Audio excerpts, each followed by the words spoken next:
अनंत कोटी ब्रह्मांड नायक राजाधिराज योगीराज परमब्रह्म सच्चिदानंद सद्गुरु श्री साईनाथ महाराज की जय. श्री साई सच्चरित्र मराठी अर्थ अध्याय 19. मद अनुग्रह भाग 2. म्हणजे माझ्यावर म्हणजे लेखक जे आहेत खुद्द हेमाडपंत यांच्यावर झालेल्या बाबांच्या कृपाप्रसादाचे वर्णन याचा भाग 2 आपण पाहतो आहोत या अध्यायात. याचाच पहिला भाग आपण मागच्या अध्यायात 18व्या अध्यायात पाहिला. श्री गणेशाला नमस्कार असो, श्री सरस्वती देवीला नमस्कार असो, श्री गुरु महाराजांना नमस्कार असो, श्री कुलदेवतेला नमस्कार असो, श्री सीता व श्री रामचंद्र यांना नमस्कार असो, श्री सद्गुरु साईनाथांना नमस्कार असो. हा साई लहानांहून अत्यंत लहान व मोठ्याहून अत्यंत मोठा आहे. ब्रह्मदेवापासून ते लहानशा झुडपापर्यंत सर्व जातींच्या वस्तू तोच आहे. अशा सद्वस्तूला रंग रूप व काही आकार देऊन डोळ्यांनी पाहण्याची अंतःकरणात इच्छा उत्पन्न झाली. सूर्योपासक दिव्याची वात पेटवून सूर्याची भक्तिभावाने आरती करतात, किंवा गणपतीचे भक्त गुळाचा गणपती करून त्यालाच गुळाचाच नैवेद्य दाखवतात. अथवा काही लोक महासागरातून उंजळीने पाणी घेऊन त्यानेच त्या महासागराला अर्घ्य देतात. हे सर्व वरवर पाहता योग्य नव्हे, परंतु सूर्य व सागर हे अत्यंत उदार मनाचे असल्याने ते भक्तांचा भाव पाहतात. त्यांचे उचित किंवा अनुचित याकडे कुठे लक्ष? भक्तांचा गौरव करणे हाच त्यांचा हेतू. समान शिले व्यसनेषु सख्यम म्हणजे सारखा स्वभाव किंवा व्यसन किंवा छंद असलेल्यांची मैत्री असते. हा जरी सामान्य नियम असला तरी देह आणि आत्मा यांचे एकत्र राहणे हा याला मोठा व न टाळता येण्यासारखा अपवाद आहे. स्वभावाने जरी एकमेकांहून हे अगदी वेगळे असले तरी त्या दोघांची मैत्री आश्चर्यकारक आहे. एकाच दुसऱ्याशिवाय करमत नाही. एक क्षणही ते वेगळे राहत नाहीत. हा देह नाशवंत आहे, तर आत्मा कुठल्याही स्थित्यंतर किंवा बदलाशिवायचा आणि कधीही नाश न पावणारा आहे. दोघांचे प्रेम अमर्याद आहे आणि त्यामुळे संसार चक्रात पुन्हा पुन्हा फिरणे माणसाच्या वाट्यास येते. आत्मा ही मोठी शक्ती आहे. तिच्यापेक्षा अव्याकृत म्हणजे कोणत्याही इंद्रियाला जे स्पष्ट दिसत नसते असे सूक्ष्म असते. आत्मा हा सूक्ष्म असतो. तेच आकाश, प्रकृती किंवा अव्यक्त होय. त्यालाच माया असेही म्हणतात. कशाला? अव्याकृताला, म्हणजेच जे इंद्रियांना स्पष्ट दिसत नाही ते. या सर्वांपेक्षा पुरुष म्हणजे परमात्मा हा सूक्ष्म असतो, जेथे सर्व इंद्रियांना विश्रांती असते. सर्वांची अंतिम गती आणि शुद्ध ब्रह्म ते हेच.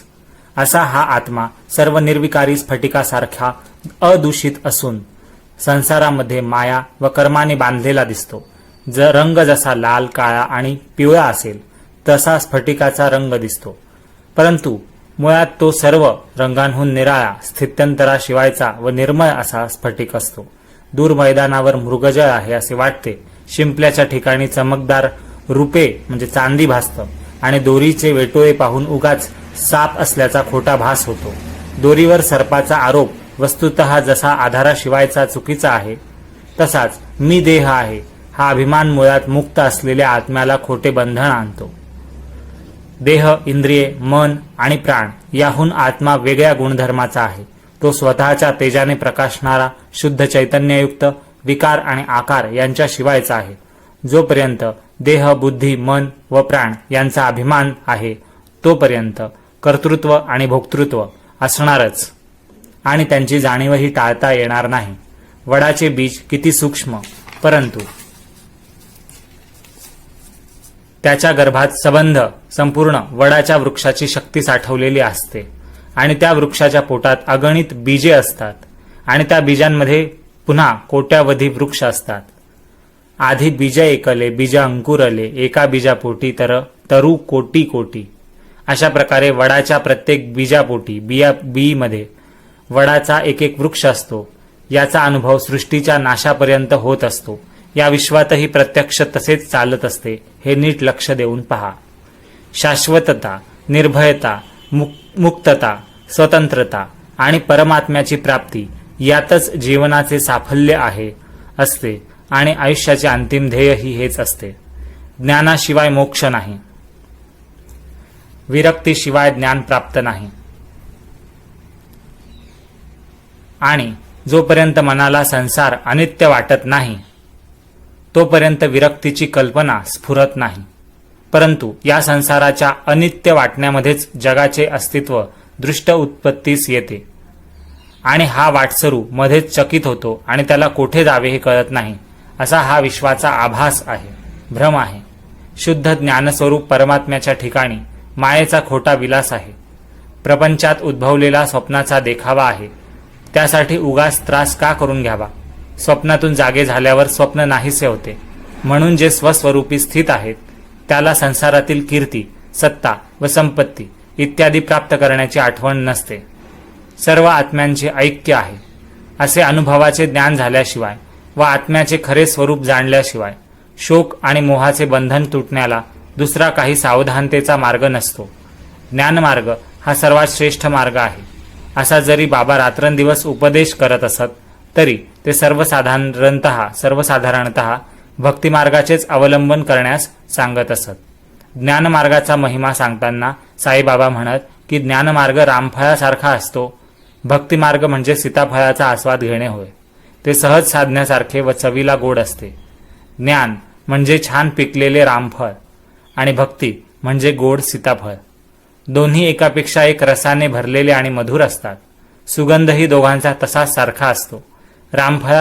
रामफळाच्या आतील खाण्याचा जो पदार्थ आहे म्हणजेच गर्भाचा गर आहे, म्हणजे फळ झाडावरून काढून जो खाली पिकवतो त्याला उगीर म्हणजे उग्रवास डोक्यात भरून त्रास होतो, त्याला उगीर लागतो. परंतु जो धीर धरून त्या फळाला झाडावरच नैसर्गिकरित्या पिकू देतो त्याला ते रामफळ म्हणजे ज्ञानाचं फळ गोड लागतं. तपश्चर्येने, संयमाने. रामफळाची गोडी सरस खरी, परंतु झाडावर देठाला ते पिकले तरच त्याची गोडी. जर ते जमिनीवर खाली पडले तर ते उगीर म्हणजे कडू होते. म्हणून झाडावरच ते पिकवू जाणेल त्यालाच त्याचा आस्वाद घेता येईल. हे ज्ञानाबद्दल बोललं जात आहे, फक्त रामफळाबद्दल नाही. सीताफळासाठी म्हणजे भक्तीचा मार्ग, सीताफळासाठी मात्र असले कष्ट लागत नसतात. त्याची गोडी थोडी कमी परंतु लाख फार मोलाची असते.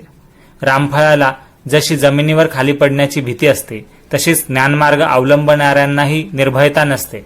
त्याला आणिमा, महिमा वगैरे अष्टसिद्धींवर विजय मिळवावा लागतो आणि थोडीही हैगय करून चालत नाही. म्हणून दयेचे सागर श्री साई आपल्या शिष्यांना बहुतेक भक्ती व नामस्मरण यांचेच विवरण करत असत. श्रीमद भगवद्गीतेमध्ये भगवान श्रीकृष्णांनी अर्जुनाला ज्ञानापेक्षा ध्यान श्रेष्ठ आहे असे सांगितले. श्री साईबाबा देखील भक्तांचे संसार बंधन तुटायला हेच साधन सांगत असत. असो, याविषयीची कथा मागील अध्यायात वर्णन करता करता राहिली ती मी आता सांगतो असं हेमाडपंत आपल्याला पुढे सांगत आहेत. श्रोत्यांनी ऐकावे. एका वयाने वृद्ध म्हाताऱ्या अशा व शक्तीने क्षीण म्हणजे कमी शक्तीच्या अशा म्हातारीने संकट उभे केले होते शिर्डीत. तिने साईबाबांपासून मंत्र मागण्यासाठी, गुरुमंत्र घेण्यासाठी अन्न आणि पाणी बंद केलं, वर्ज्य करण्याचं व्रत आरंभलं होतं. तिची अशी स्थिती पाहून माधवरावांनी म्हणजे शामरावांना भीती पडली आणि ते बाबांजवळ मध्यस्थी करायला गेले. अशी ही पूर्वीच्या मागच्या अध्यायात आपण कथा ऐकली त्या कथेची अनुसंगती आता आहे. साईंच्या मनातले विचार दर्शवणारे ही साई सच्चरित्र रूपी ज्योती उजळली आहे. तिचा उजेड मार्गदर्शक होऊन साध्या भोळ्या जनांना योग्य मार्ग सापडो. बाबांच्या आज्ञेवरून माधवरावांनी माझ्याबरोबर म्हणजेच हेमाडपंत लेखक स्वतःबद्दल सांगताय की बाबांच्या आज्ञेवरून माधवरावांनी माझ्याबरोबर म्हणजे हेमाडपंतांबरोबर ज्या सुंदर कथेला सुरुवात केली तीच आपण आता कथा पुढे चालवूया. माधवराव म्हणाले साईबाबांना की म्हातारीचा निश्चय पाहून बाबांनी तिच्यावर अनुग्रह केला. माधवराव लेखकाला हेमाडपंतांना सांगताय की म्हातारीचा निश्चय पाहून बाबांनी तिच्यावर अनुग्रह केला, कृपा केली. तिच्या मनाचा कल फिरवला आणि कथेत नवलच झाले. बाबांनी तिला प्रेमाने हाक मारून म्हटले, त्या म्हातारीला जी व्रत करते आहे, जी शिर्डी सोडून जात नाही आणि शिर्डीत अन्न पाणी तागून बसलेली आहे फक्त आशीर्वाद घेण्यासाठी, गुरुमंत्र साईंच्या तोंडून ऐकण्यासाठी 3 दिवस उपवास धरून मरणाला टेकली आहे.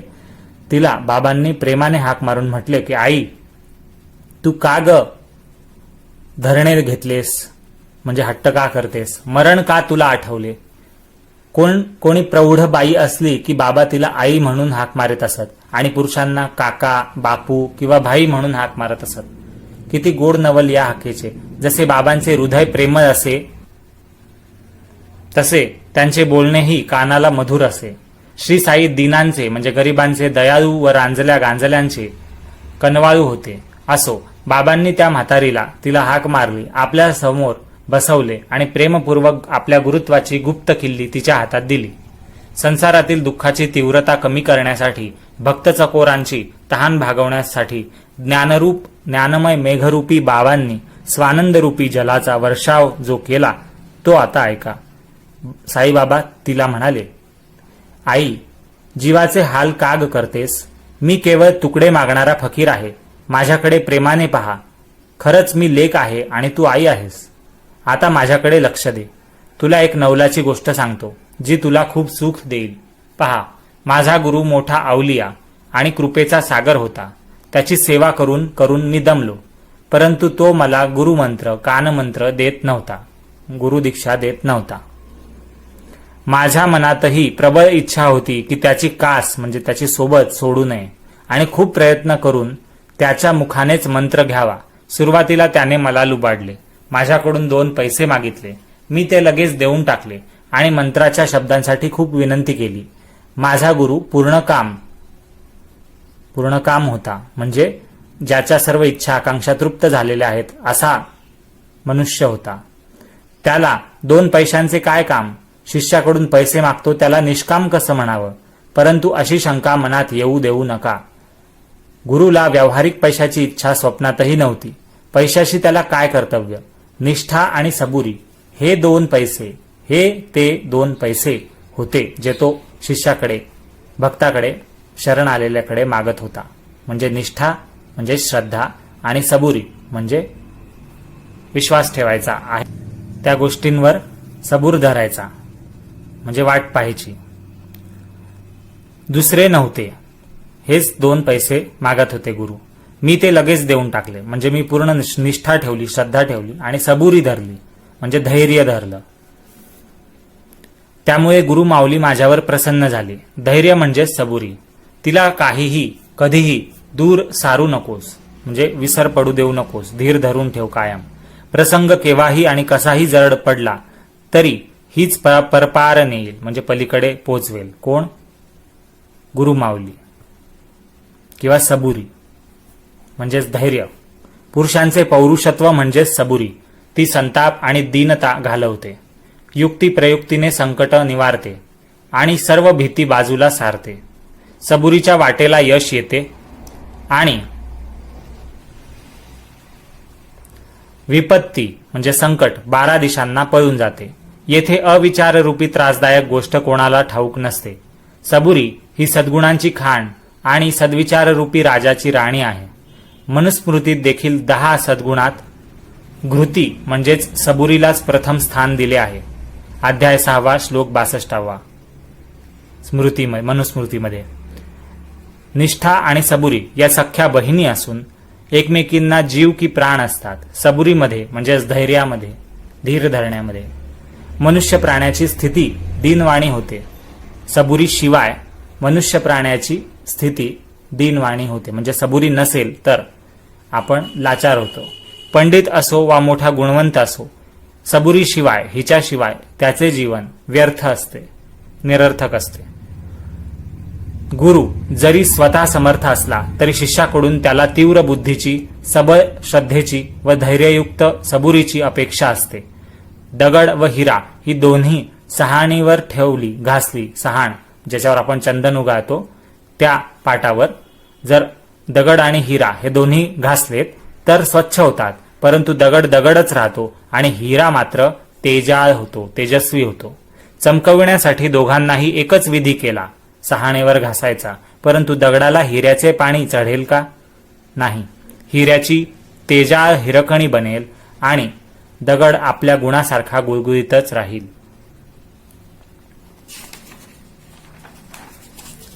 12 वर्षे गुरुच्या पायाशी राहिलो आणि गुरुने लहानाचा मोठा केला. हे साईबाबा त्या म्हातारीला पुढे सांगतायत स्वतःची गोष्ट, की मी 12 वर्ष गुरुच्या पायाशी राहिलो आणि गुरुने मला लहानाचा मोठा केला. गुरुच्या पोटात अत्यंत प्रेम होते आणि मला अन्न वस्त्राचा तोटा नव्हता. माझा गुरु भक्तिप्रेमाचा केवळ पुतळा होता.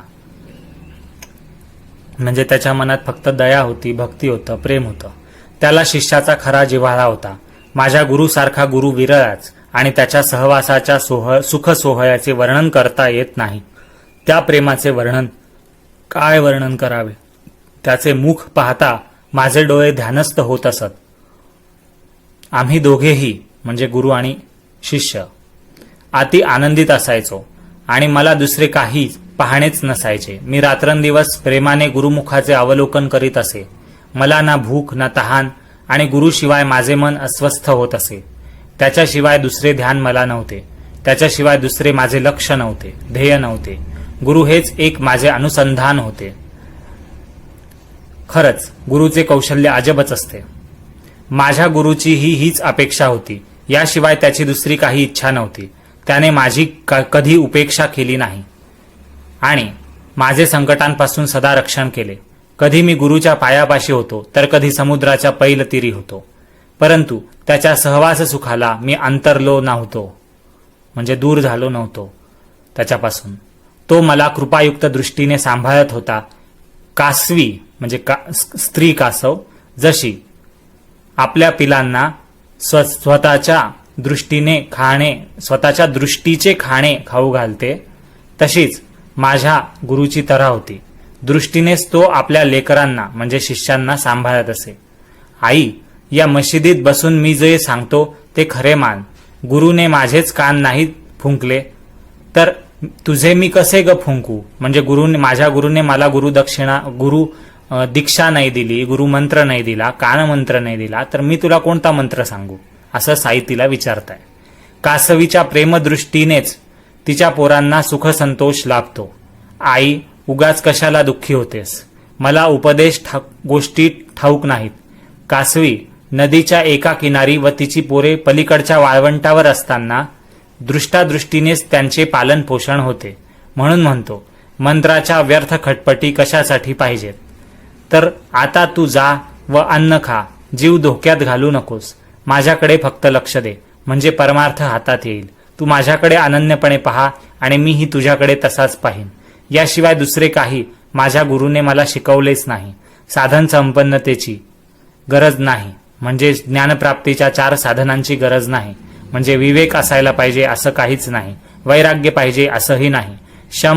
शम आदी षड संपत्ती, 6 संपत्त्या ज्या आपण मागच्या अध्यायात वर्णन केलेल्या आहेत, त्या संपत्त्यांची गरज नाही. मुमुक्षता मिळवण्याची म्हणजे स्वतःचं अस्तित्वाची जाणीव आणि प्रश्न पडले पाहिजे असंही काही नाही. अध्यात्माबद्दल जाणून घेण्याची इच्छा पाहिजे अशीही गरज नाही, म्हणजे मुमुक्षता मिळवायची गरज नाही. असल्या कसल्याही साधन संपन्नतेची गरज नाही. 6 शास्त्रांच्या निपुणतेची जरुरी नाही. 6 शास्त्र माहीत असण्याची गरज नाही. फक्त एक पुरता विश्वास असावा, श्रद्धा, विश्वास की गुरुच करता आहे आणि गुरुच हरता आहे. करता म्हणजे करणारा आणि हरता म्हणजे नष्ट करणारा, हरण करणारा आहे. म्हणूनच गुरुचे महत्व फार मोठे आहे. गुरु साक्षात ब्रह्मा, विष्णू, महेश्वर आहे, शंकर आहे. असे जो कोणी गुरुची ही स्थिती जाणतो तो त्रैलोक्यात धन्य होय, असं साईबाबा तिला उपदेश देतात त्या म्हातारीला. अशा प्रकारे त्या म्हातारीला बाबांनी बोध केल्यावर ती गोष्ट तिच्या मनात ठसली आणि तिने बाबांच्या चरणावर मस्तक ठेवून आपले उपाशी राहण्याचे व्रत थांबवले. ही कथा ऐकून मुळापासूनच तिची समर्पकता जाणून, समर्पकता म्हणजे माझ्या मनातील विचारांशी संबंधित असलेली विचारसरणी जाणून आणि तिची सार्थकता म्हणजे मला उपयोगी पडलेली पाहून माझ्या मनाला आनंदपूर्वक आश्चर्य वाटले, असं हेमाडपंत लेखक स्वतःबद्दल सांगताय या गोष्टीतून की त्यांना काय वाटलं ऐकून. बाबांची ही लीला पाहून परमानंदाने माझा कंठ दाटला. ही लीला हेमाडपंतांनी ऐकली माधवरावांच्या तोंडून, म्हातारीची गोष्ट. आणि प्रेमाचा उमाळा येऊन गहिवर आला, म्हणजे ऊर भरून आला. आणि हा उत्तम उपदेश मनात ठसला, जो साईबाबांनी म्हातारीला केला. आणि ही गोष्ट माधवरावांनी सांगितली की श्रद्धा हवी आणि सबुरी हवी, विश्वास हवा गुरुवर, बस बाकी काही नको. तर हे मनात राहिलं. माझा कंठ दाटलेला पाहून या म्हातारीची आणि साईंची गोष्ट सांगणारे जे माधवराव होते माझ्यासमोर बसलेले, म्हणजे हेमाडपंतांसमोर बसलेले, ते मला म्हणाले, माधवराव म्हणाले की का हो अण्णासाहेब, का गहिवरला आणि स्वस्थ कशासाठी बसला? बाबांच्या तर कथा अगणित आहेत, किती म्हणून सांगू आता तुम्हाला. माधवराव असे बोलत असताना मशिदीतील वाजत असलेली घंटा ऐकली. रोज दुपारी जेवणाआधी भक्त मशिदीत जाऊन बसत असत आणि गंध, अक्षता, अर्घ्यपाद्य म्हणजे हात पाय धुण्यासाठी पाणी इत्यादी विधींसह बाबांची पूजा करत असत. त्यानंतर बापूसाहेब जोग पंचारती घेऊन बाबांना भक्तियुक्त प्रेमाने ओवाळत असत आणि भक्त लोक आरत्या म्हणत असत. त्या आरतीची उत्तम निदर्शक अशी म्हणजे त्या आरतीची सूचना देणारी अशी कोण होती, तर ती घंटा घणघण वाजू लागली. आणि आम्ही मनाची इच्छा तृप्त झाल्याने मशिदीची वाट धरली, म्हणजे पुन्हा आम्ही साईंकडे निघालो. दुपारची ही आरती पुरुष व स्त्रिया एकत्र येऊन करत असत. स्त्रिया वर मशिदीत आणि पुरुष खाली मंडपात असत. मंगलवाद्यांच्या गजरात, तासांच्या झणत्कारात, ताशे जे वाजतात म्हणजे धातूची तबकडी असते आणि त्याला टोले मारून जो आवाज केला जातो तो, तर अशा ताशांच्या झणत्कारात आणि मंगलवाद्यांच्या गजरात, आवाजात अत्यंत हर्षभराने आणि उच्च स्वराने ते सर्व आरत्या म्हणत असत. आम्ही मंडपाच्या दारात पोहोचलो तेव्हा आरती जोरजोरात चालली होती. मशिदीची पायरी पुरुष मंडळींनी वेढलेली होती आणि वर जाण्याला किंचितही जागा नव्हती. माझ्या मनात होते की आरती संपेपर्यंत खालीच असावे आणि आरती संपल्यावर इतर मंडळींबरोबर वर बाबांजवळ जावे. माझ्या मनात असे मी आणले खरे, परंतु माधवराव स्वतः पायरी चढले आणि हाताने धरून मलाही ओढले आणि बाबांजवळ घेऊन गेले. बाबा आपल्या जागी बसून स्वस्थपणे चिलीम पीत होते आणि समोर जोग डाव्या हाताने घंटा वाजवीत पंचारतीने त्यांना ओवाळत होते. अशा त्या आरतीच्या ऐन रंगात माधवराव बाबांच्या समोर उजव्या बाजूस स्वतः बसले आणि मलाही बसवले. मग शांत मूर्ती संतांचे मुकुटमणी साईबाबा मंजूर शब्दात मला म्हणाले, म्हणजे लेखकाला म्हणाले की शामरावांनी म्हणजेच माधवरावांनी काय दक्षिणा दिली ती मला दे. मी म्हणालो, बाबा हे शामराव येथेच आहेत, त्यांनी दक्षिणेऐवजी नमस्कार दिले आणि मला म्हणाले की हेच माझे 15 रुपये बाबांना द्या. त्यावर बाबा म्हणाले, बरे ते असू दे, काही गोष्टी केल्या का? दोघे काही बोललात का? काय काय गोष्टी केल्या, काय गप्पा केल्या त्या आता मला सर्व सांगा. नमस्काराची गोष्ट जाऊ द्या, त्याच्याशी काय काय गोष्टी केल्या त्या समग्र आता मला ऐकव. असं साईबाबा माधवरावासमोर आणि बाकीच्या सर्व लोकांसमोर लेखकाला म्हणाले. कारण लेखकालाच पाठवलं होतं साईबाबांनी गप्पा करण्यासाठी माधवरावांना मागच्या अध्यायात. गोष्ट सांगण्याची मला उत्कंठा होती आणि पोटात परमानंद मावत नव्हता. एवढा मोठा आरतीचा गजर होता तरी तो परमानंद ओठातून बाहेर पडला. तक्याला टेकून बसलेले बाबा देखील गोष्ट ऐकायला पुढे झाले आणि मी देखील पुढे तोंड करून ते सांगायला सुरुवात केली. हेमाडपंत लेखक जी गोष्ट माधवरावांकडून ऐकली ती गोष्ट आता साईबाबांना सांगताय. बाबा ते हेमाडपंत सांगताय साईबाबांना, बाबा तेथे ज्या ज्या गोष्टी झाल्या त्या सर्वच मनाला गोड वाटल्या. त्यातली त्या म्हातारीची कथा ऐकून फार नवल वाटले. बाबा शामरावांनी म्हणजे माधवरावांनी ती कथा सांगितल्यावर आपली कळकळ मला दिसून आली आणि या कथेच्या रूपाने माझ्यावर अनुग्रह कृपा केली असं निश्चित वाटलं. त्यावर साईबाबा मोठ्या उत्सुकतेने म्हणाले की सांग ती मला सगळी कथा, पाहूया कसे ते नवल आणि कसा तो अनुग्रह. गोष्ट मी ताजीच ऐकलेलीही होती, म्हणजे नुकतीच ऐकली होती असं लेखक म्हणतोय. शिवाय मनात फार ठसली होती, म्हणजे पक्की बसली होती. ती मी न अडखळता बाबांना कथन केली आणि ती ऐकून बाबांची मनोवृत्ती प्रसन्न दिसली. अशा प्रकारे सगळी हकीकत ऐकून मी सांगितली आणि बाबांनीही ती लक्ष देऊन ऐकली. लगेच साईबाबा मला म्हणाले की हे फार मोलाचे मानून तू नीट लक्षात ठेवावे. नंतर अति उल्हासाने पुन्हा साईबाबांनी प्रश्न केला की ती ऐकलेली गोष्ट किती गोड होती, ती तुझ्या मनात ठसली का? सार्थकता खरीच मानली का? मी म्हणालो, साईबाबा, ती कथा ऐकल्यावर मला शांत वाटले. माझ्या मनाची पीडा दूर झाली आणि मला निश्चित मार्ग कळला. त्यावर बाबा म्हणाले की आमची युक्तीच आगळी आहे. ही एकच गोष्ट मनात धरावी, फार उपकार होईल. आत्म्याचे नीट अनुभवजन्य ज्ञान प्राप्त करणे आणि त्यासाठी त्याचे ध्यान करणे हेच आत्म्याचे अनुष्ठान आहे आणि त्यामुळे वृत्तीचं समाधान होतं. अनुष्ठान म्हणजे त्या प्रित्यर्थ करायचं काम. सर्व इच्छांपासून मुक्त होऊन सर्व प्राण्यांमध्ये वास करणारा परमेश्वर मनात आणावा, म्हणजे व्यवस्थित ध्यान होईल आणि जे प्राप्त करायचे आहे ते प्राप्त होईल.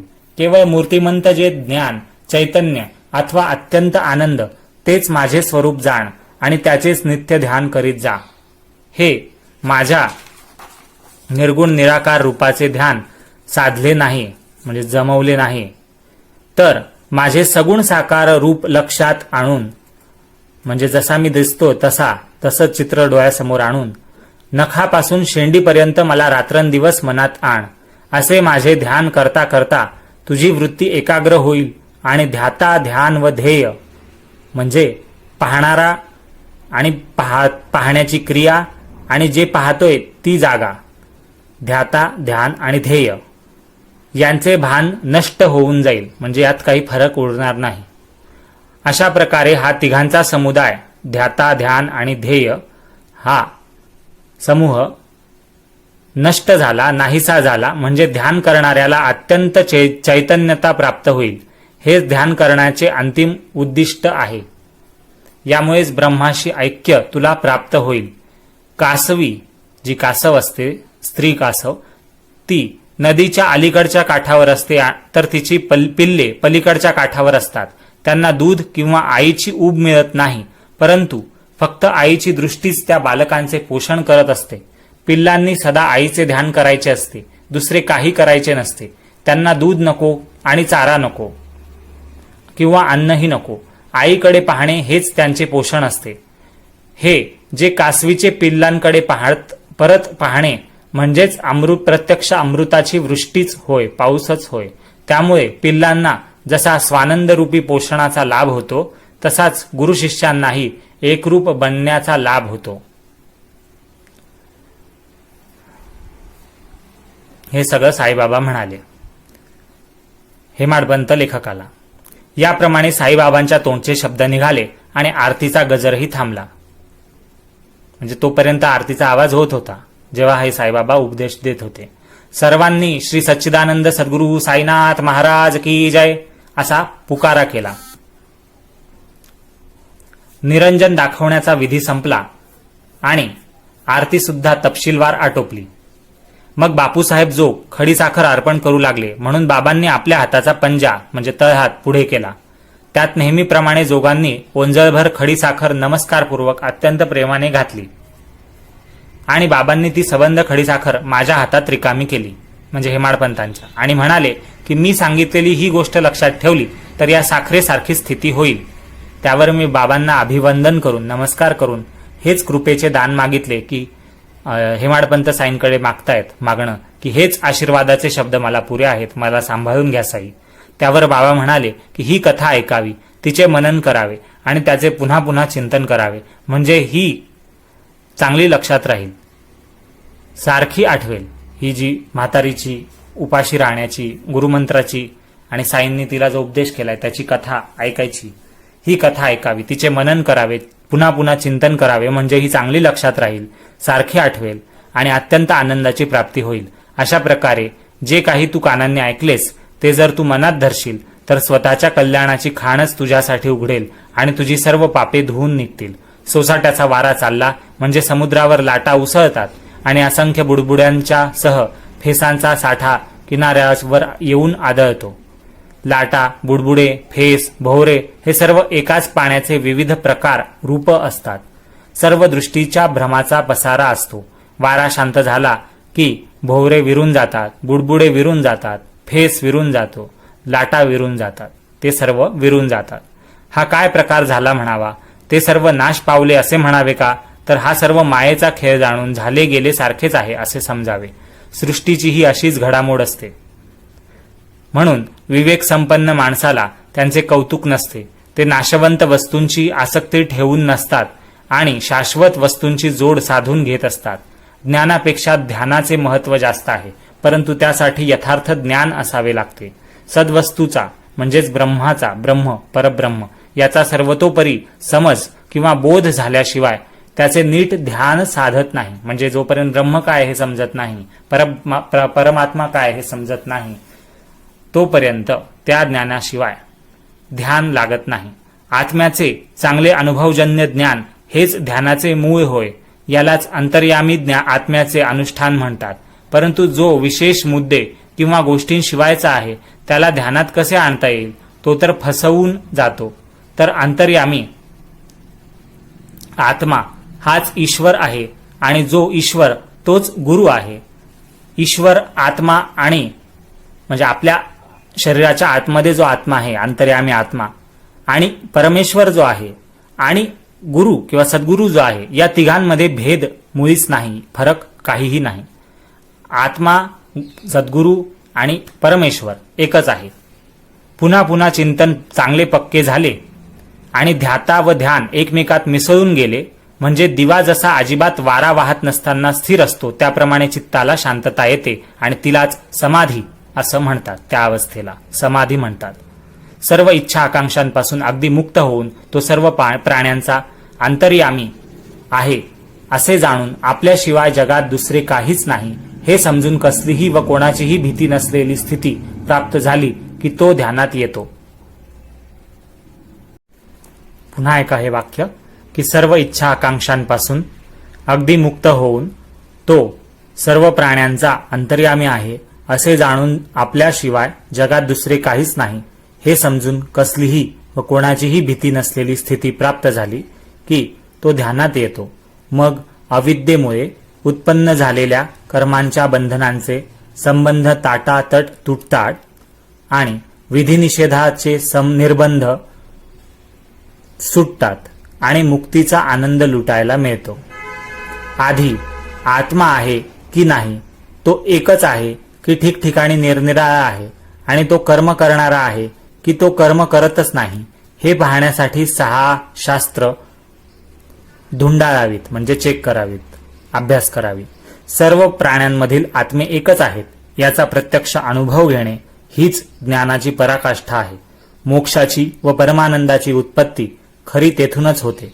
आंधळ्या माणसाकरता हत्तीचे वर्णन करण्यासाठी बृहस्पतीसारखा वक्ता आणला, म्हणजे अत्यंत बुद्धिमान समजला जाणारा देवांचा गुरु आणला वर्णन करायला की हत्तीचं वर्णन कर बुवा, तरी त्याच्या वक्तृत्वाने हत्तीचे स्वरूप ध्यानात येत नसते.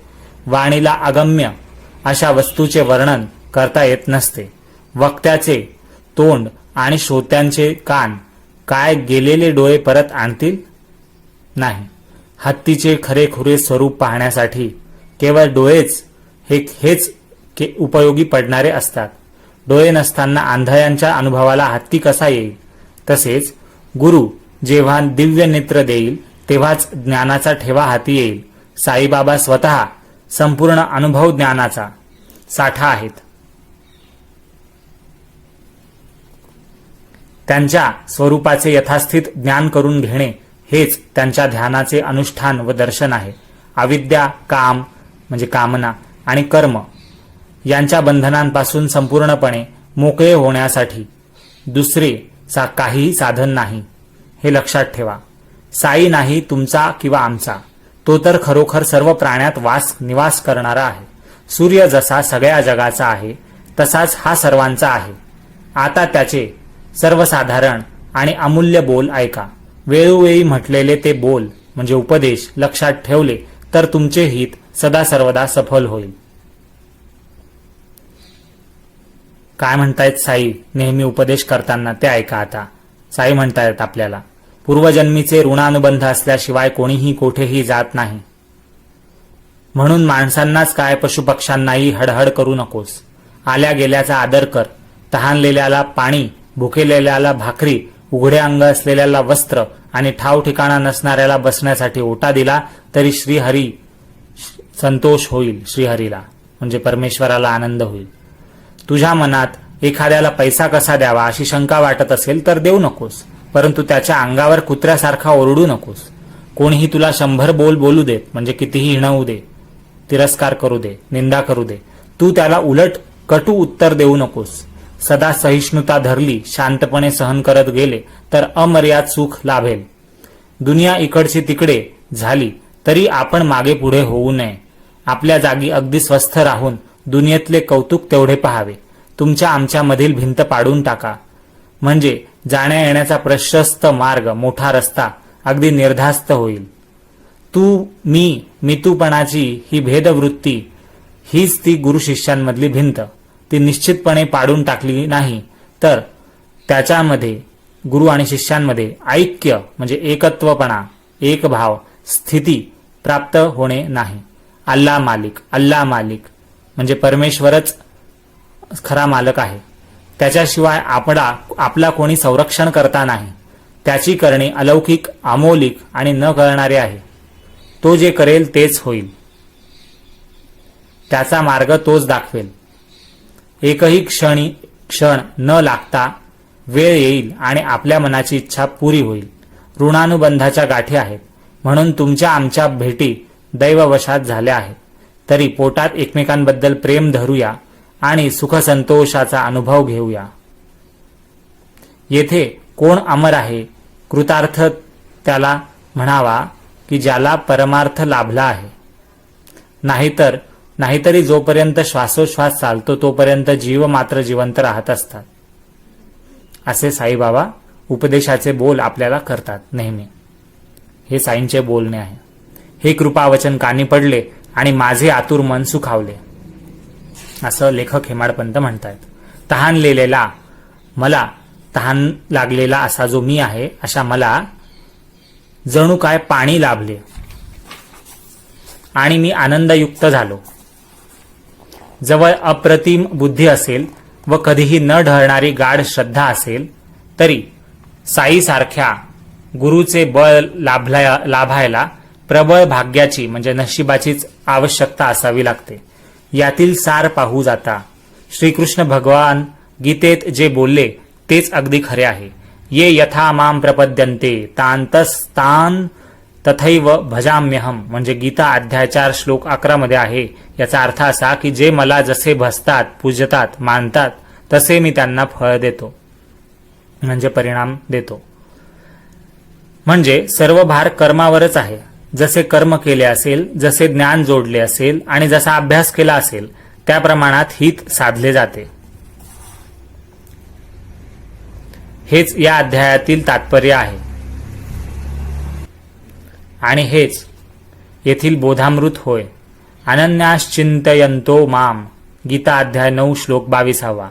याचा अर्थ असा की जे अनन्य भावाने माझे चिंतन करतात, म्हणजे पूर्ण श्रद्धेने माझे चिंतन करतात, त्या नित्य योगयुक्त पुरुषांचा म्हणजे त्या आत्म्यांचा, जीवांचा प्रपंच निर्वाह म्हणजे त्यांचा संसार आणि जगण्याची धडपड गोविंद पूर्णपणे चालवतो, म्हणजे परमेश्वर त्यांची काळजी घेतो.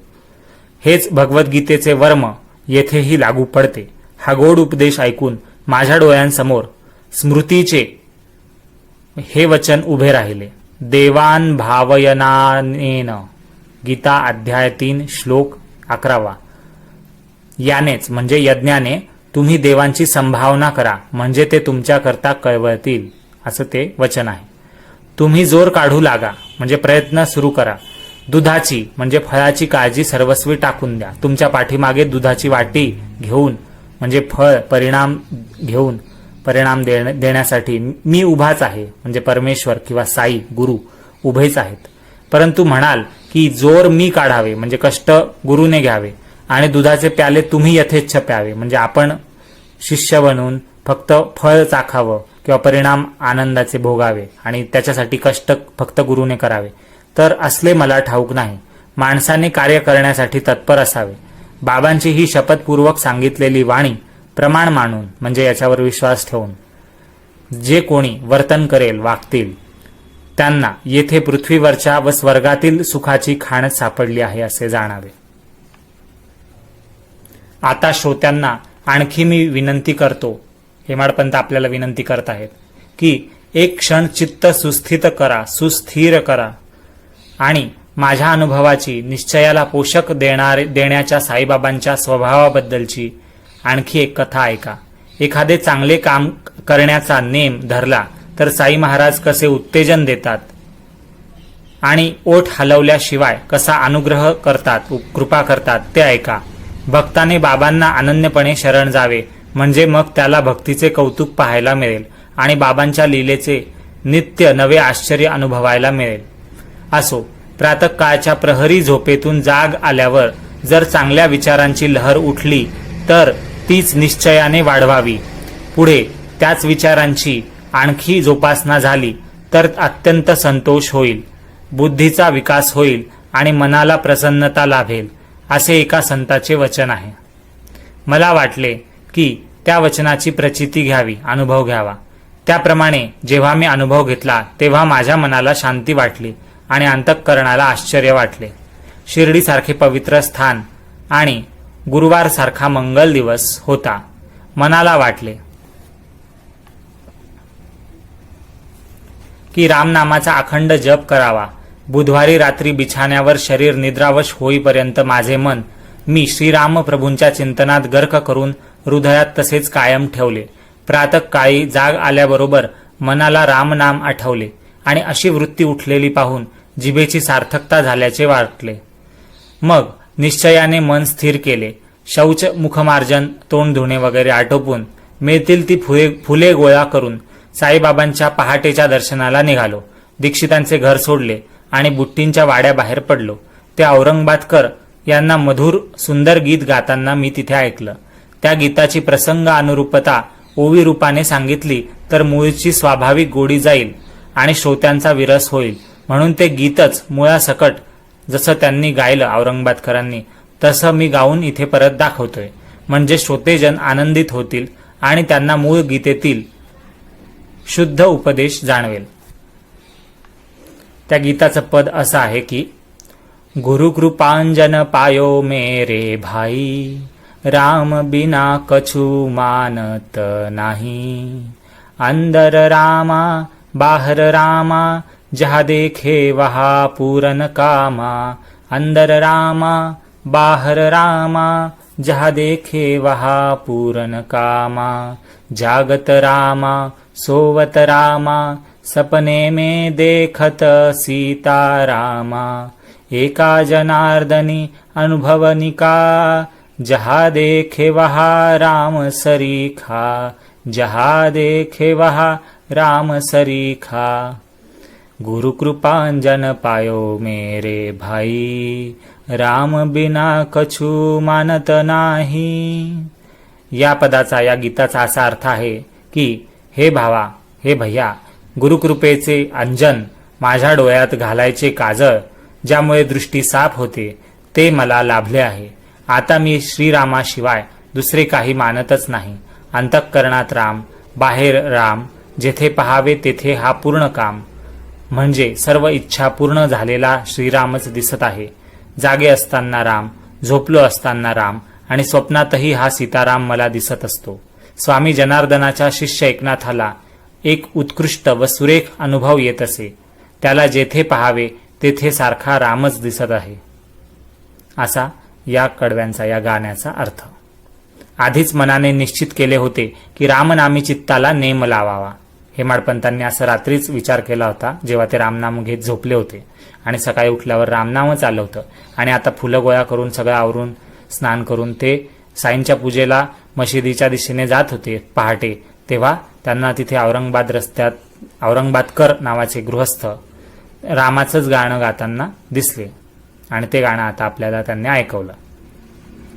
तर हेमाडपंत पुढे म्हणतायत की आधीच त्यांच्या मनाने निश्चित केले होते की रामनामी चित्ताला नेम लावावा, सवय लावावी, आणि त्या निश्चयाला सुरुवात होत नाही तोच या गीताने जणू काय त्याला दृढताच दिली, म्हणजे पक्क केलं त्या निर्णयाला. त्यामुळे मनाला जाणीव झाली की माझ्या निश्चयरूपी अंकुराला दयासागर साई समर्थ या गीतरूपी पाण्याचा शिडकाव करीत आहेत का. हातात तंबोरी घेऊन, म्हणजे दात घासायचं पावडर घेऊन, साईबाबांच्या समोर अंगणात उच्च स्वराने औरंगाबादकरांनी म्हटलेली ही ओळ मी ऐकली, हे गाणं ऐकलं. औरंगाबादकर बाबांचे भक्त आणि माझ्यासारखेच बाबांच्या पायी अनुरक्त म्हणजे निष्ठा असलेले होते. अनेक गीते तोंडपाठ असताना हेच गीत त्याच वेळी त्यांना गाण्याची स्फूर्ती का बरं व्हावी, माझ्या मनातले विचार कोणालाच ठाऊक नव्हते. मग हेच गीत का गायले जावे. बाबा जसे सूत्र हलवतात तसेच मनात स्फुरण होते. आम्ही सर्व केवळ कळसूत्री बाहुले आहोत आणि साई माऊली सूत्रधार म्हणजे चालवणारे आहेत, मार्गदर्शक आहेत. त्यांनी स्वतः न बोलता चांगली उपासना माझ्या हाती दिली. माझ्या मनातील इच्छा जणू काय बाबांच्या अंतःकरणात प्रतिबिंबित झाली आणि वर वर्णन केल्याप्रमाणे त्यांनी त्यांची प्रचिती मला ठामपणे दाखवली. या नामाचे केवढे महत्त्व संतांनी आणि आचार्यांनी वर्णलेले आहे. मी पामर म्हणजे निम्न स्तरावरचा किंवा साधारण, त्याचे आणखी काय वर्णन करू या नामाचे. स्वामी समर्थ रामदास म्हणजे रामदास स्वामी म्हणतात की बहु चांगले नाम या राघवाचे, अति साजिरे स्वल्प सोपे फुकाचे, करी मूळ निर्मूळ घेता भवाचे, जीवा मानवा हेच कैवल्य साचे. मनाच्या श्लोक 88व्या क्रमांकाच्या श्लोकात हे म्हटलंय. त्यानंतर संत तुकोबा म्हणतात, तुका म्हणे राम नामी कृतार्थ झालो आम्ही, नाम घेता न लगे मोल, नाम मंत्र नाही खोल, दोची अक्षराचे काम, दोची म्हणजे दोनच, दोची अक्षराचे काम, उच्चारावा राम राम. संत तुलसीदास उत्तर भारतातले संत ज्यांनी रामचरित मानस हा ग्रंथ लिहिला, ते काय म्हणतात की राम नाम कर अमित प्रभावा, संत पुराण उपनिषद गावा, सतत जपत शंभू अविनाशी, शिव भगवान ज्ञान गुण राशी. म्हणजे रामनाव हे अमित असं प्रभाव देणारं आहे. संतांनी पुराणांमध्ये उपनिषदांमध्ये रामनामाचं कौतुक गायलेलं आहे आणि नेहमी शंभू जो महादेव शंकर आहे, अविनाशी अशा रामनामाचं भगवान शंकर सुद्धा ज्ञानगुणासाठी, ज्ञानगुणांची राशी असलेल्या रामनामाचा उच्चार करतो आहे, जप करतो आहे. रामरक्षा स्तोत्रात तर शंकराने पार्वतीला रामनामाचे महत्व सांगताना त्या रामनामाची तुलना म्हणजे रामाच्या नावाची तुलना श्री विष्णूच्या 1000 नावांबरोबर केली आहे.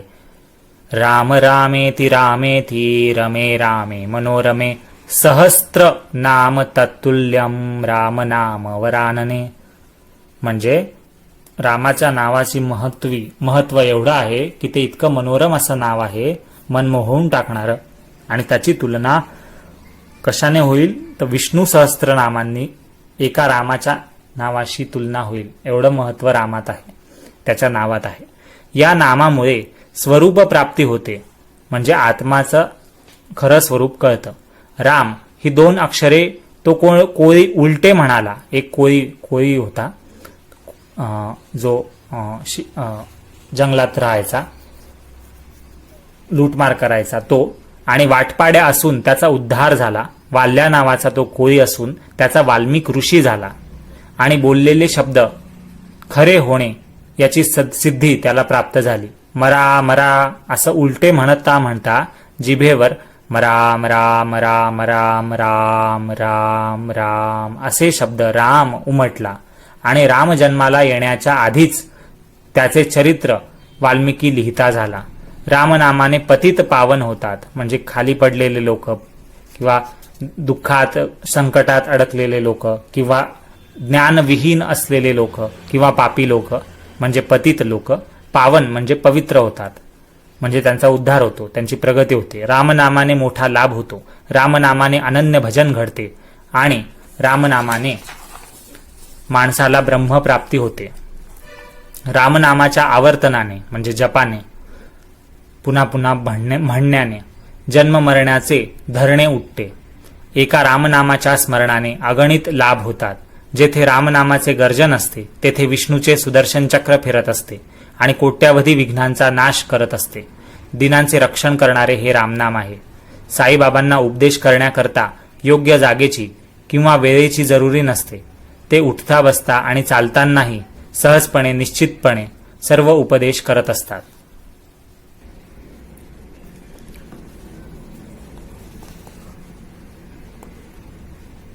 साईबाबा उठता बसता किंवा चालतानाही सहजपणे निश्चितपणे सर्व उपदेश करत असत. याविषयीची एक गोड कथा श्रोत्यांनी आदरपूर्वक श्रवण करावी, म्हणजे साईबाबांच्या दयाळूपणाचा आणि सर्वत्र विद्यमानत्वाचा अनुभव येईल. एकदा एक श्रेष्ठ भक्त कोणा एकाची गोष्ट बोलत असताना स्वतः वाईट विचाराकडे ओढले गेले आणि निंदा करण्यात अगदी गढून गेले. चांगले गुण राहिले एकीकडे आणि निंदा तोंडातून दोन्ही बाजूंनी जोराने वाहू लागली. मूळ गोष्टीचा चुथडा झाला आणि निंदेला ऊत आला, म्हणजे ते खूप निंदा करायला लागले. काही कारणाने कोणाचे आचरण निंद्य किंवा ठपका ठेवण्यासारखे असले तर त्याची कीव जाणून त्याला आपल्या समोरच प्रबोधन करावे, म्हणजे त्याला आपल्या समोर समजवावं की बाबा हे तुझं चुकतंय, पण त्याची निंदा कधी करू नये. हे तर प्रत्येक जण स्वतः जाणतो, पण ही निंदा करण्याची वृत्ती दाबता दाबली जात नाही आणि पोटात मावत नाही. तेथून मग घशात येते आणि हळूहळू ओठांवर येऊन सुखा समाधानाने बाहेर वाहते, म्हणजे आपण निंदा करायला लागतो. खरेच निंदकासारखा त्रिभुवनात कोणी उपकार करणारा नाही. ज्याची तो निंदा करतो त्याने तो नाना तऱ्हेने कल्याण करतो, त्या व्यक्तीचे तो नाना तऱ्हेने कल्याण करतो. म्हणजे ज्याची निंदा होते आहे तो निंदा करणारा ज्या व्यक्तीची निंदा करतोय त्या व्यक्तीची निंदा ऐकून ऐकून कल्याण होऊन जातं, कारण की त्याला स्वतःचे दोष कळतात आणि तो सुधारतो. पण निंदा करणारा नाही सुधरत. पण निंदा करणारा जो निंदक आहे त्याचे उपकार होऊन जातात त्याच्यावर ज्याची निंदा केली जाते. कोणी रिठ्याने मळ काढतात. रिठा म्हणजे साबणासारखे धुण्याच्या कामी उपयोगी पडणाऱ्या एका झाडाचं बी, नैसर्गिक साबण असं समजा की साबणच, म्हणजे आजकाल आपण साबण समजू की सोप, साबणाने मळ काढतात, घाण काढतात अंगावरची. कोणी साबणादी साधनांनी व कोणी स्वच्छ पाण्याने मळ काढतात, तर निंदक जिभेने मळ काढतात. दुसऱ्यांवर करण्यासाठी स्वतःची मानसिक अधोगती जे सहन करतात त्यांची उपकार करण्याची कृती महान होय. निंदक खरोखरीच अतिवंदनीय आहेत, म्हणजे नमस्कार करण्यासारखे आहेत. ज्यांची ते निंदा करतात त्यांना ते पावलोपावली सावध करतात. निंदेच्या निमित्ताने त्यांचे दोष त्यांना जाणवतात आणि भविष्यातील अनेक प्रकारचे अनर्थ टाळवितात. त्यांच्या उपकारांची मी किती बरे स्तुती करू. ज्यांच्या महानतेचे साधू संतांनी अनेक तऱ्हांनी वर्णन केले आहे त्या निंदक जनांना माझा साष्टांग नमस्कार असो. त्या भक्ताच्या तोंडाला निंदा करण्याचा ऊत आलेला पाहून ती ऐकणाऱ्यांना किळस आली आणि ती सर्व मंडळी बाबांच्या दर्शनासाठी मशिदीकडे निघाली आणि निंदक भक्त शौचासाठी नाल्याकडे निघाले. म्हणजे निंदा करणारे जे साईंचे भक्त होते ते, म्हणजे ते कोणाची तरी निंदा करत होते, ते दुसरीकडे निघाले. साईबाबा पूर्ण अंतर्ज्ञानी होते. भक्तांना वेळीच ते शिकवण देत असत. पुढे त्यांनी कसा प्रकार घडवून आणला ते ऐका. मंडळींसह बाबा लेंडी बागेकडे निघाले असताना बाबांनी त्या निंदक भक्ताबद्दल चौकशी केली. त्यावर मंडळी म्हणाली की ते नाल्यावर शौचास गेले आहेत. नंतर आपला कार्यक्रम आटोपल्यावर बाबांची स्वारी लेंडी बागेवरून परत फिरली. नाल्यावरून तोपर्यंत ते निंदक भक्तही घरी जाण्यासाठी परत फिरले.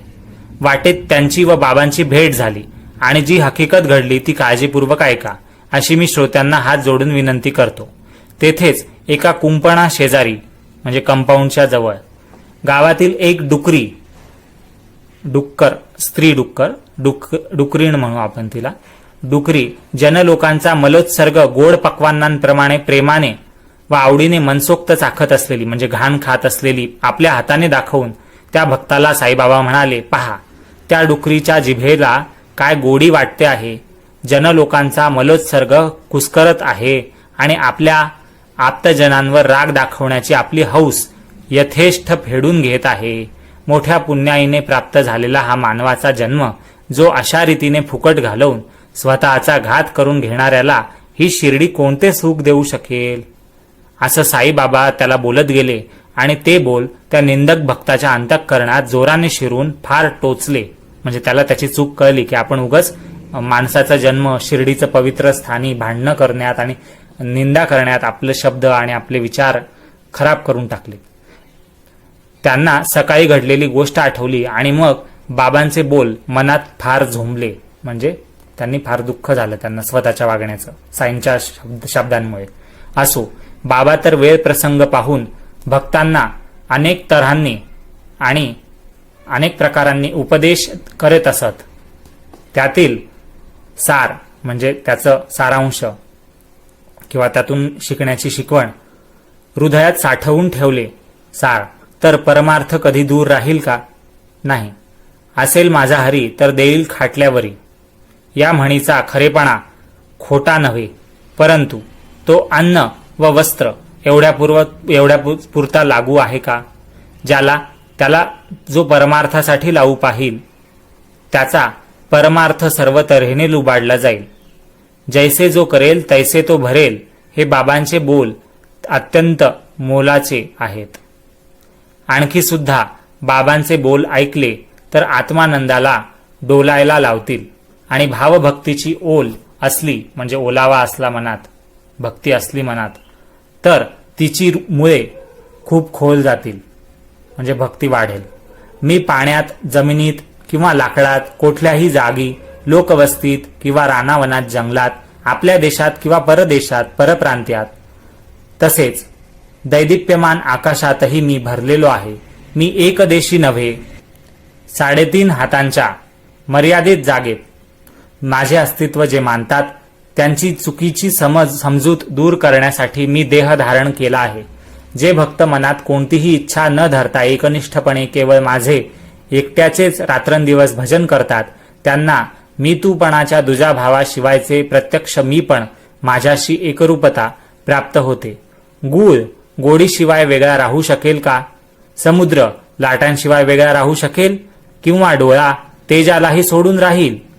एक वेळ गूळ गोडीशिवाय राहील, समुद्र लाटांशिवाय वेगळा राहील आणि डोळा त्याचं दृष्टी म्हणजे तेज सोडून दूर राहील, परंतु माझा भोळा भक्त माझ्याशिवाय वेगळा राहणार नाही. ज्याच्या मनात जन्ममरणाचे फेरे निश्चितपणे चुकवायचे असतील त्याने प्रयत्नपूर्वक शास्त्रांनी सांगितल्याप्रमाणे सदाचाराने राहून कोणत्याही कारणाने मनोविकार क्षुब्ध होऊ न देता सदा सर्वदा शांत असावे. त्याने कोणाच्याही मनाला झोंबतील किंवा टोचतील असे शब्द बोलू नयेत. कोणाच्याही नाजूक भावना दुखावू नयेत किंवा उणेपणे म्हणजे कमतरतेने, उघड उणेपणा म्हणजे कोणाची कमतरता, कमीपणा, कोणाचे दोष उघड करू नये, सगळ्यांना सांगू नये. आणि सदा चांगल्या व पापरहित कर्मात मग्न असावे म्हणजे पुण्यदायी कामं करावे आणि आपल्या कर्तव्य कर्माकडे लक्ष ठेवून असावे. माझ्या ठिकाणी मन आणि बुद्धी लावून समर्थ अशा माझे सतत स्मरण करावे, आठवावे. अशा त्याला देहाचे कधीही काहीही हो त्याच्या देहाचे याची पर्वा त्याला नसते आणि कसलीही भीती तर खात्रीने नसते. जो माझ्याकडे अनन्यपणे पाहतो, जो पापांपासून मुक्त करणाऱ्या माझ्या कथांचे श्रद्धेने वर्णन करतो आणि ऐकतो, जो माझ्याशिवाय दुसऱ्या कोणाबद्दलही भक्तिभाव धरत नाही, त्याचे चित्त परमात्म स्वरूपच होईल असं साईबाबा म्हणतात. साईबाबा म्हणतात, माझे नाव घ्या, मला शरण या. हे तर सगळ्यांना बाबा सांगत गेले, पण त्याबरोबरच आपण कोण ते जाणण्याकरता त्यांना आपल्या कथांचे श्रवण आणि मनन करण्याचा उपदेश साईंनी केला. अशा प्रकारे कोणा एकाला भगवंताचे नामस्मरण, तर दुसऱ्याला भगवंताच्या लीलेचे वर्णन, तर तिसऱ्याला भगवंताची पूजा अर्चा बाबा सांगत असत. वेगवेगळे नेम नियम वेगवेगळ्या अधिकारी व्यक्तींना, भक्तांना सांगितले जात होते. कोणा एकाला अध्यात्म रामायण वाचायला, तर कोणाला ज्ञानेश्वरीचे पुरश्चरण म्हणजे पारायण करायला, कोणाला हरिवरदाचे पारायण, हरिवरद नावाच्या ग्रंथाचे, तर कोणाला गुरुचरित्राचे वाचन साई सांगत असत. कोणाला आपल्या पायांजवळ बसवत, तर कोणाला खंडोबाच्या देवळात उगी मुगीर बसण्यास सांगत, तर कोणाच्या गळ्यात विष्णू सहस्त्र नामावली कळकळीने बांधत म्हणजे विष्णू सहस्त्र नाम म्हणायला सांगत कोणाला, तर कोणाला रामविजय वाचण्याचा उपदेश करत, तर कोणाला ध्यानधारणेचे आणि नामस्मरणाचे महत्त्व सांगत, तर कोणाला छांदोग्य उपनिषद आणि गीता रहस्य जो टिळकांनी लिहिलाय त्या गीता रहस्याचं यांची स्वाभाविक गोडी श्रद्धापूर्वक अनुभवायला सांगत असत. अशा तऱ्हेने कोणाला काही दीक्षा देण्याच्या प्रकारांना साईंची सीमाच नव्हती. म्हणजे ही एक प्रकारे दीक्षा म्हणजे उपदेशच होता. कोणाला प्रत्यक्ष तर कोणाला स्वप्नात सूचक उपदेश करण्याची त्यांची नवलाई अपूर्व होती. एकूण एक जातीचे भक्त म्हणजे सगळ्याच प्रकारचे भक्त धावून बाबांच्या दर्शनाला शिर्डीत येत असत. एखाद्याची दारूवर फार प्रीती असली म्हणजे खूप दारू पिणारा एखादा भक्त असला तर त्याच्या स्वप्नात बाबा जात त्याच्या छातीवर बसत हातापायांनी ती दाबून ठेवत आणि दारूला कधी स्पर्श करणार नाही असे कान धरून त्याला म्हणायला लावत आणि तशी शपथ घेतल्यावरच साईबाबा त्याला सोडून जात असत. लग्न घरात ज्योतिषी जसे भिंतीवर हरी आणि हर म्हणजे विष्णू आणि शंकर यांची चित्रे काढतात तसे ते गुरुर ब्रह्मा गुरुर विष्णू यासारखे मंत्र एखाद्या भक्ताच्या स्वप्नात जाऊन लिहित असत. कोणी चोरून योगासने लावून हठयोगाच्या साधनांचे प्रयोग करू लागलेले बाबांना अंतर्ज्ञानाने कळले तर त्याला ते अचूक टोमणा मारत असत. हठयोग म्हणजे साधनेत, या हठयोगाच्या साधनेत शरीराला उगाच फार कष्ट व त्रास दिला जातो म्हणून ती आपल्या भक्तांनी करू नये असं बाबांना वाटत असे. त्यांच्या उपदेशाचा भर भक्तिमार्गावरच जास्त होता.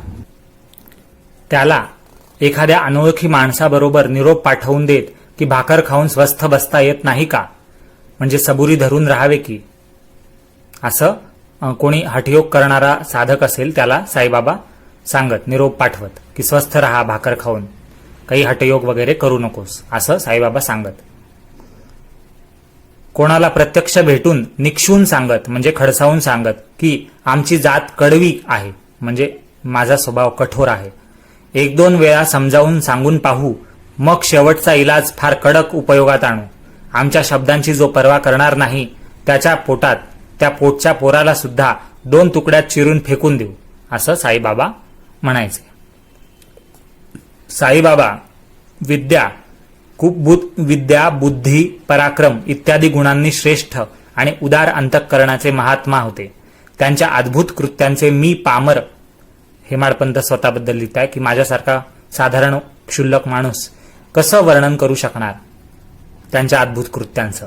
ते कोणाला ज्ञान व विरक्तीची प्राप्ती करून देत असत, तर कोणाला चांगली मनोवृत्ती आणि भक्ती मिळवून देत असत, तर कोणाला संसारातील व्यवहारातील निर्दोष व स्तुत्य वर्तनाची शिस्तही लावून देत असत. त्याबद्दल उदाहरण म्हणून एक चुटका म्हणजे एक छोटंसं उदाहरण घटना मी श्रोतृजनांना म्हणजे ऐकणाऱ्यांना कथन करतो. एकदा भर दुपारी बाबांच्या मनात काय आले कोणास ठाऊक, त्यांची स्वारी राधाकृष्णाबाईंच्या घराशेजारी अचानक आली. बरोबर काही लोक होते. साईबाबा म्हणाले की आणा रे ती शिडी, आणा इकडे. लगेच एकाने तात्काळ जाऊन शिडी आणून ठेवली. बाबांनी ती जवळच्या घराला लावली आणि स्वतः छपरावर चढले. त्यांच्या मनात काय बेत होता हे कोणालाच कळेना. त्यावेळी ती शिडी वामन गोंदकरांच्या घराला लावली होती. त्यावरून श्री साई स्वतः झरझर छपरावर चढले शिडीवरून आणि तेथून शेजारीच घराला लागून असलेल्या राधाकृष्णाबाईंच्या घराचे छप्पर होते तेही बाबा पटकन ओलांडून गेले. काय हा चमत्कार कोणालाच कळेना. त्यावेळी राधाकृष्णाबाईंना मोठा जोराचा हिवताप आलेला होता आणि त्या अत्यंत अस्वस्थ होत्या. त्या काळी बाबा स्वतः देखील फार अशक्त होते. दोघे 2 बाजूंना धरू लागत तेव्हाच साईबाबा चालू शकत होते. मग एवढी शक्ती अचानक त्यांना कुठून आली की ते शिडी चढून छपरावरून दुसरीकडे गेले. असो, लगेच दुसऱ्या बाजूची छपराची उतरण ओलांडून म्हणजे जिथून हळूहळू उतरता येत होतं असो अशा जागेवरून खाली येऊन ते छपराच्या कडेला आले. तेथे सुद्धा तीच शिडी लावविली भक्तांकडून आणि तिथून त्या शिडीने खाली उतरवून आले साईबाबा. जमिनीवर पाय लागताच त्या शिडीवाल्याला जमिनीवर साईंनी शिडीवर खाली उतरल्यावर शिडीवरून जमिनीवर पाय लागताच त्या शिडीवाल्याला उशीर न करता तात्काळ आठवण ठेवून 2 रुपये काढून दिले. 2 ठिकाणी फक्त शिडी लावली. हे काय ते मेहनतीचे काम, परंतु त्याची भरपाई बाबांनी एवढ्या मोठ्या तऱ्हेने फेडावी का? जमलेल्या लोकांमध्ये सहज कुतूहल उत्पन्न झाले की बाबांनी निसणवाल्याला इतके म्हणजे जो शिडीवाला आहे त्याला इतके पैसे का दिले. कारण तेव्हा 2 रुपये म्हणजे खूप रुपये होते. पैशांमध्ये व्यवहार होत होते पैमध्ये, तर 2 रुपयांची किंमत मोठी होती तेव्हा. तर एवढे पैसे का दिलेत साईबाबांनी नुसतं शिडी लावण्यासाठी, असं प्रश्न पडला लोकांना. कोणीतरी बाबांना विचारा असे म्हणून लागले. तेव्हा एकाने धीर धरून बाबांना विचारले तर बाबांनी काय उत्तर दिलं. बाबा म्हणाले की कोणाच्याही श्रमाचा थोडाही भार फुकट घेऊ नये. कोणाकडून काम करवून घ्यावे, परंतु त्याबरोबर त्याच्या श्रमाचा विचार मनात राहू द्यावा. म्हणजे त्याने जे आपल्यासाठी कष्ट केले आपल्या सांगण्यावर तो काम करतोय आणि आपण त्याचे पैसे द्यायलाच हवे, त्याची मोल द्यायलाच हवं. आपल्या जीवाला असा नेम लावावा की कोणाचेही फुकटचे परिश्रम घेऊ नयेत. बाबा असे का करत असत त्याचे खरे वर्म कोणाला समजणार? त्यांचे त्यांनाच ठाऊक. संतांच्या मनातले अत्यंत गूढ असते. बाबांच्या तोंडचे शब्द हेच आम्हाला सर्वस्वी आधार आहेत. त्याप्रमाणे वागण्याचा निश्चय ठेवला तर संसारातील व्यवहार सुरळीत चालेल. असो, पुढील अध्यायाची गोडी या अध्यायापेक्षा जास्त चांगली असेल. म्हणजे 20वा अध्याय याहून सुंदर असेल. हेमाडपंत आपल्याला सांगताय, एका मोलकरणीची भाबडी पोर, म्हणजे घरकाम करणारी जी स्त्री आहे मोलकरीण, तिची जी मुलगी आहे ती पण घरकाम करताना मदत करते आईला. अशी ती भाबडी मुलगी पोर वेदांताच्या गूढ प्रश्नाचा उलगडा करून देईल, म्हणजे वेदांताचा प्रश्न सोडवेल. दासगणू हे प्रासादिक हरिदास म्हणजे कीर्तन करणारे. प्रासादिक म्हणजे खूप छान पद्धतीने शब्दांची मांडणी करून कीर्तन करणारे कीर्तनकार आहेत. यांनी सामान्य जनांवर उपकार करण्यासाठी संस्कृत भाषेतील ईशावास्य नावाच्या उपनिषदाचे मराठी भाषांतर करण्याचा निश्चय केला. साई कृपेने ग्रंथ लिहिला, परंतु त्यातील काही गूढ अर्थ राहिला आणि मनात संशय पडला. परंतु बाबांनी तो कसा फेडावा? शिर्डीत बसून दासगणूंना साईबाबा म्हणाले की तू पार्ल्याला जाशील, मुंबईमध्ये पार्लेमध्ये. तेव्हा काकासाहेब दीक्षितांची जी मोलकरीण आहे ती तुझ्या शंकेचे समाधान करेल. म्हणजे ते तुझे ईशावास्य उपनिषदाचं जे तू भाषांतर केलंय आणि त्यात तुला जो प्रश्न आहे तो तिथे काकासाहेब दीक्षितांच्या मोलकर्णीकडून सोडवला जाईल, असं साईबाबांनी सांगितलं दासगणूंना. हे पुढच्या अध्यायात ही गोष्ट येईल. असो, या अध्यायात ईशावास्य उपनिषद रूपी कमळाच्या सभोवार वाणीची देवता सरस्वती रूपी भ्रमरी गुणगुणत घिरट्या घालील त्या पुढच्या अध्यायात. त्या कमळाचा वास सेवन करण्याचे कलाकौशल्य चाणाक्ष श्रोत्यांनी उपयोगात आणावे. असो, पुढील अध्यायात हेच सांगितले जाईल. कर्ता करविता दयासागर श्री साई आहेच. श्रोत्यांनी सवडीप्रमाणे श्रवण करावे, म्हणजे कल्याण होईल. हेमाडपंत साईबाबांना शरण आले आहेत. तसेच सर्व प्राण्यांमध्ये वास करत असलेल्या परमेश्वराच्या ठिकाणी लीन झालेले आहेत. श्रोत्यांनी मला नीट लक्ष देण्याचे दान द्यावे. हे साईंच्या कथांचे निरूपण गोड आहे. सर्वांचे कल्याण असो. अशा प्रकारे संत व सज्जन यांनी प्रेरणा केलेल्या, भक्त हेमाडपंत यांनी रचलेल्या श्री साई समर्थ नावाच्या यांच्या सत्यचरित्राचा मद अनुग्रह भाग 2 नावाचा 19वा अध्याय समाप्त झाला, संपूर्ण झाला. श्री सद्गुरू साईनाथांना अर्पण असो. सर्वत्र मंगल असो. शुभम भवतु. ओम साईराम.